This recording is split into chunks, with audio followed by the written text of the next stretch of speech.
At the moment in Edinburgh, if you are in existential crisis and feel at risk to your own life, you can go to the Royal Edinburgh Hospital, and with the best will in the world they will chat to you, and they are very reluctant to admit anybody unless they're in a psychotic state, because the admissions ward is a very difficult place for someone to go, particularly if they're in that fragmented state of a crisis. And if you are not on enough of an income to afford personal therapy, the waiting lists are crazy through no fault of their own with the counselling organisations. So when you know that there's a peer support group, you're desperate. Actually, most of the people that walk through to that group are really desperate. They've come through the system, they are probably taking medication or struggling around that.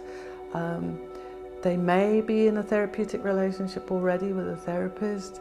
They may be accessing other services like the River Centre, the trauma centre, but they're still really agitated, depressed, anxious, not sure, and they sit and they look around the room and probably think, what the hell am I doing here? You know, what's going to happen to me? And those that have been coming to the group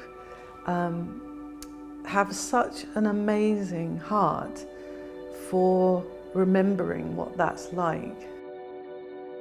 I was facilitating the group last night with my colleague.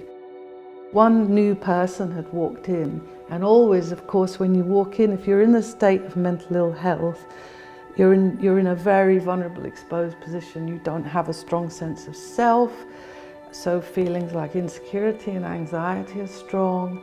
She had shared that she was feeling pretty bad, and at one point she said, looking at the floor, and of course I can't tell my friends, I can't tell my work people because no one will understand how I feel. At which point, when she dared to glance up, I watched 15 people in a Mexican wave, because one of the lovely things a peer group does in the way it works with Health in Minds is if you feel solidarity with what someone's saying, put your hand up.